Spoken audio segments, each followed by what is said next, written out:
Hello everyone, I hope आप सब अच्छे होंगे। जैसे कि पता है आप लोगों के असाइनमेंट आ चुके हैं। जिसने भी अभी तक असाइनमेंट डाउनलोड नहीं करे वो इग्नू की वेबसाइट पे जाके वहां से असाइनमेंट को डाउनलोड कर ले और जल्द से जल्द इसे कंप्लीट करके 30 अप्रैल से पहले ही सबमिट कर दें। तो आज हम लोग डिस्कस करने जा रहे हैं BBYCT 131 का असाइनमेंट, जो कि बहुत ही इंपॉर्टेंट असाइनमेंट है। यहाँ पे आप इसके क्वेश्चन देख सकते हैं। देखिए, इसमें आपको जितने भी क्वेश्चन है वो बहुत ही इंपॉर्टेंट है और उन सबके जो टॉपिक्स है वो मैं डिस्कस करूंगी। सो आप हमारे साथ वीडियो के एंड तक बने रहिएगा। देखिए, आपका जो पहला क्वेश्चन, इसमें आपको इन्होंने दो पार्ट में इसको कैटेगराइज किया है। ये पहले भी मैं डिस्कस कर चुकी हूँ, लेकिन आज मैं इस इन क्वेश्चंस के जो टॉपिक है, उनको डिटेल में डिस्कस करूँगी। उ उनमें आपको क्या लिखना है, कैसे लिखना है, वो सारा कुछ आपको उसमें पता चल जाएगा। तो देखिए, यहाँ पे पहला आपका है जैसे discuss the structure of TMV. यहाँ पे आपको टीएमवी के बारे में बताना है, उसका डायग्राम बताना है। इसका बी पार्ट क्या है, आपको यहाँ पे मैकेनिज्म बताना है कॉन्जुगेशन ऑफ बैक्टीरिया का।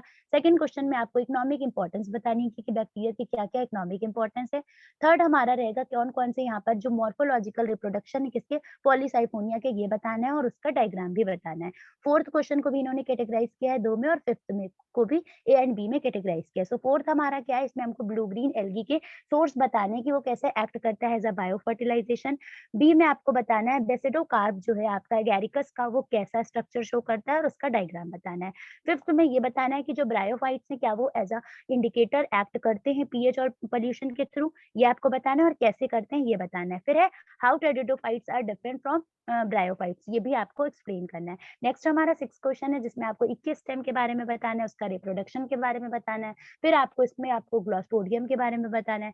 7 क्वेश्चन में आपको पाइनस और उसकी इंपॉर्टेंस को बताना है और 8th क्वेश्चन में आपका इन्होंने क्या बोला गया है, मैकेनिज्म बताना है एस्माइकोटा का और बेसिडोमाइकोटा, इन दोनों के बीच का मैकेनिज्म क्या है वो बताना है। इसी का जो बी पार्ट है, इसमें आपका अर्ली ब्लाइट ऑफ पोटैटो, इसके क्या-क्या जो आपके सिम्पटम्स हैं वो बताने हैं। जैसे लीफ कर्ल ऑफ पपाया है, आपका टीएमवी है, इन सबके सिम्पटम्स बताने हैं। वैसे ही आपका 8th क्वेश्चन में भी पूछा गया है। 9th में आपको इसमें डिफरेंट फॉर्म बताने हैं, लाइकेंस के कौन-कौन से फॉर्म्स होते हैं वो बताना है।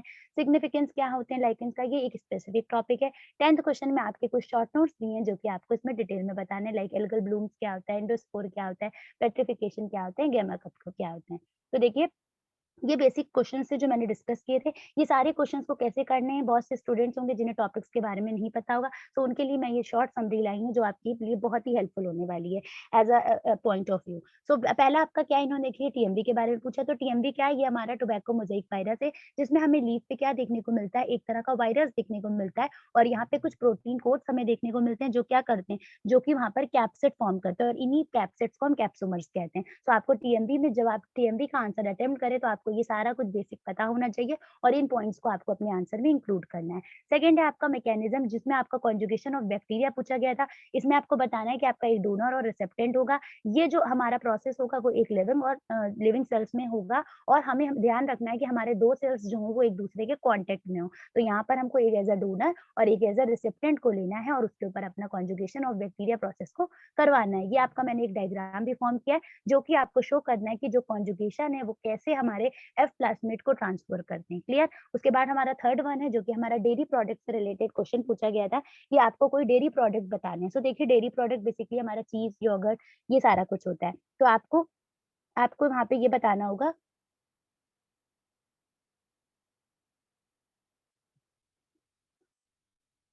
सो थर्ड वन है हमारा, इसमें डेयरी प्रोडक्ट पूछे गए। डेयरी प्रोडक्ट में जैसे आपको चीज़, योगर्ट, इसके बारे में बताना है, क्या-क्या होता है उसके डिटेल में आपको बताना है, उसके क्या-क्या फंक्शन होते हैं, उसे कैसे फर्मेंटाइज़ करते हैं, ये बताना है। फोर्थ आपका पॉलीसल्फोनिया के बारे में पूछा था, इसका एक डायग्राम पूछा था, तो देखिए आपको पता होना चाहिए, ये हमारा वेजिटेटिव स्ट्रक्चर का पार्ट है और यहाँ पर हमको बहुत सारे इसके एक्सिस पे फिलामेंट्स देखने को मिलते हैं और इसका एक प्रॉपर डायग्राम होता है जिसमें हमें इसके स्टेजेस को शो करना होता है।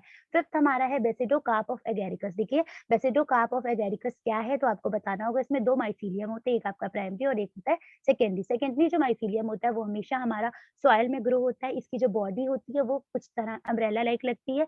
ये कह सकते हैं कि लुक्स लाइक मशरूम, ओके। फिर नेक्स्ट है आपका टेरिडोफाइट डिफर फ्रॉम ब्रायोफाइट्स, तो इन्होंने ये भी पूछा है। एक ये भी क्वेश्चन आपका था, तो इसमें देखिए आपको बताना है क्यों ये डिफर होते हैं, बिकॉज़ आपके जो टेरिडोफाइट्स होते हैं वो आपके डैम्प स्वैम्पी एरिया में ग्रो करते हैं और जो ब्रायोफाइट्स होते हैं ये सिम्पलेस्ट ग्रो करते हैं, मतलब सिम्पलेस्ट प्लेस पे ग्रो करते हैं और इसीलिए इन दोनों के बीच में हमें डिफरेंस देखने को मिलता है। पाइनस क्या होता है? पाइनस एक वेल डेवलप्ड प्लांट होता है, जिसकी जो रूट्स होती हैं वो बहुत टैपेड होती हैं, मीन्स टैप रूट फॉर्म में होती हैं। यहाँ पे हमको कहीं-कहीं नोड्यूल्स भी देखने को मिलती हैं। इसमें हमारे जो एरियाज़ होते हैं वो पहला हमारा एपिडर्मिस एरिया होता है, फिर कॉर्टेक्स होता है, फिर सेंट्रल पिथ होती है और फिर उसके बाद हमारे सेकेंडरी और प्राइमरी ज़ोन होते हैं। तो ये हमारा पाइनस का पार्ट होता है। तो जब आप पाइनस को एक्सप्लेन करें, तो ये जो मैं पॉइंट्स बता रही हूँ, जो-जो भी आंसर के उन सबको पॉइंट्स को अपने आंसर में ज़रूर इंक्लूड करिएगा, बिकॉज़ ये बहुत ही इंपॉर्टेंट पॉइंट्स है। फिर 8th है हमारा अर्ली ब्लाइट पोटैटो। देखिए अर्ली ब्लाइट पोटैटो क्या है? ये एक तरह की कॉमन डिज़ीज़ होती है जो कि हमें पोटैटोज़ में देखने को मिलती है। इसकी जो लीफ होती है ना वो स्पॉटेड हो जाती हैं। जितनी भी लीफ होती है उनमें ब्लैक कलर के स्पॉट हो जाते हैं और थोड़ी-सी लीफ इसकी जो होती है वो ब्राउन कलर की हो जाती है। तो आपको ये भी मेंशन करना है साथ ही साथ। लाइकेन्स किस-किस फॉर्म के होते हैं? तो देखिए 4 तरह के होते हैं। एक आपके होते हैं क्रस्टोस, एक होते हैं आपके फोलोस, एक होता है आपका फ्रक्टिकोस और एक आता है आपका स्क्यूमुलोस। तो ये 4 तरह के लाइकेन्स होते हैं। इनके क्या-क्या सिग्निफिकेंस होते हैं, ये इसी के साथ आपको ऐड ऑन करना है। तो देखिए ये आपके ओवरऑल जितने भी मैंने क्वेश्चंस डिस्कस किए थे, उसके आंसर में आपको क्या लिखना है, क्या-क्या इंपॉर्टेंट पॉइंट्स है लिखने हैं, वो सारा आप ध्यान रखिएगा। कुछ भी ब बच्चे कुछ भी लिख लेते हैं, इस चीज़ का ध्यान रखिएगा, आपको कुछ भी नहीं लिखने हैं। जो-जो पॉइंट्स मैंने डिस्कस किए हैं, उनको अपने आंसर में ज़रूर प्रेज़ेंट करना है एंड देन आप देखिएगा बहुत अच्छे मार्क्स स्कोर करेंगे। तब तक के लिए इतना ही। अगर आप और भी वीडियोज़ चाहते हैं, तो हमें कमेंट्स में बताइएगा। हमारी सारी क्लासेस इसकी होती हैं, तो वो आपको कम्युनिटी ग्रुप में मिल जाएगा, वहाँ पर से आप उसे जॉइन कर सकते हैं और आपको वहाँ पर आपको डेली इन्फॉर्मेशन मिल जाएगी। तब तक के लिए बाय बाय, टेक केयर।